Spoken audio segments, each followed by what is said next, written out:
محترمہ بینظیر بھٹو صاحبہ کے ساتھ آپ کا کیسا وقت گزرا؟ کیونکہ آپ نے اگر یہ عہدہ وصول کیا تو اس کی سب سے بڑی وجہ بینظیر بھٹو صاحبہ کا نام اس کے ساتھ منسلک ہونا تھا، اس پر ذرا روشنی ڈالیے گا، اور ان کے ساتھ جو آپ کا ٹینیور گزرا وہ کیسا تھا؟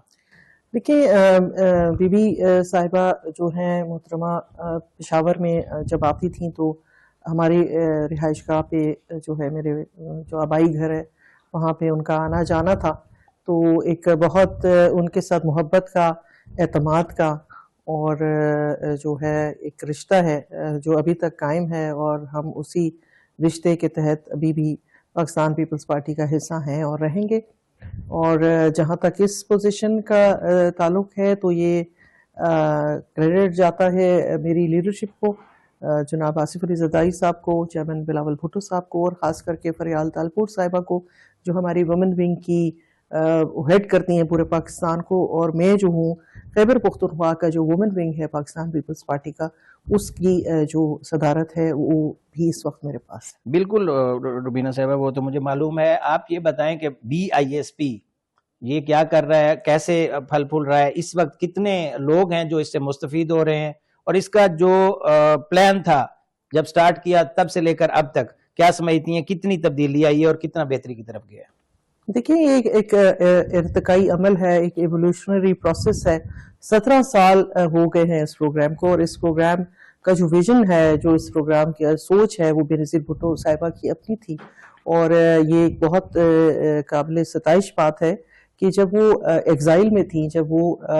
جلا وطنی کی حالت میں، جب بندہ اپنے پرابلمز پہ زیادہ فوکس کرتا ہے، اس وقت بھی پاکستان کی عوام کا سوچ رہی تھی۔ یہ آئیڈیا وہاں سے شروع ہوا، اور اس کا کریڈٹ جو صحرا ہے وہ آصف علی زرداری صاحب جو صدر پاکستان اس وقت تھے، اور آج بھی شکر الحمدللہ ہے۔ خیالات چینج ہو جاتے ہوتے ہیں، آپ کا جو سیاسی پوائنٹ آف ویو ہے وہ میں لینا چاہ رہا ہوں کہ کیا ایسا سیاست کے اندر سب کچھ جائز ہے، لیکن آپ اس وقت حکومت جس کی وجہ سے بنا کے بیٹھے ہوں اس کو تو آپ اڑے ہاتھوں نہ لیں؟ دیکھیں، بالکل آپ بجا فرما رہے ہیں، لیکن یہ ان کو ریئلائز کرنا چاہیے پاکستان پیپلز پارٹی جو ہے اس وقت اگر اس سیٹ اپ میں بیٹھی ہے، اگر یہ بات چیت کر رہی ہے تو ملک کے مفاد کے لیے ہم کر رہے ہیں۔ ادروائز میں نے آپ سے کہا کہ پولیٹیکلی شاید ہمارے لیے یہ مناسب نہیں ہے،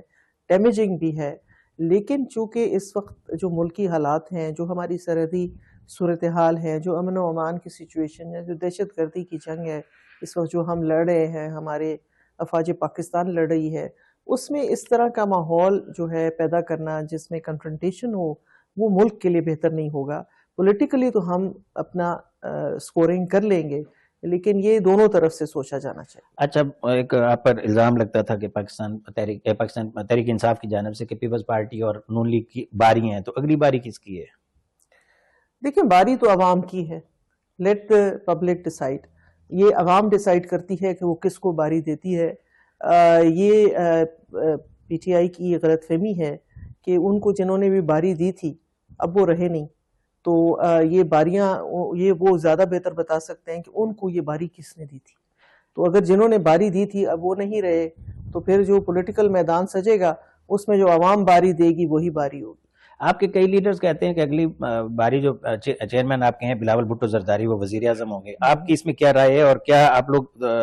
اس کے اوپر تیار ہیں سارے، مطلب پولیٹیکلی آپ اتنا سٹرونگ ہو جائیں گے؟ دیکھیے، ہر پولیٹیکل پارٹی کی یہ خواہش ہوتی ہے کہ اس کا سربراہ جو ہے وہ وزیر اعظم کی منصب کے اوپر فائز ہو، ہماری بھی یہی خواہش ہے، اور اسی خواہش کو پورا کرنے کے لیے ہم اپنی پوری محنت کریں گے، عوام کے ساتھ رابطے میں ہیں، عوام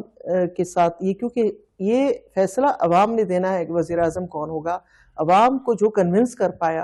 اور میں سمجھتی ہوں کہ اس وقت جو بہترین آپشن ہے پولیٹیکل لیڈرشپ کے حوالے سے، وہ ہمارے پاس بلاول صاحب کی شکل میں ہے۔ یہ اس لیے نہیں کہ وہ میری پارٹی کے چیئرمین ہیں، یہ اس لیے کہ پاکستان کو اس وقت ایک ینگ، انرجیٹک اور ویژنری لیڈر کی ضرورت ہے، جو صرف اس وقت پاکستان پیپلز پارٹی کے پاس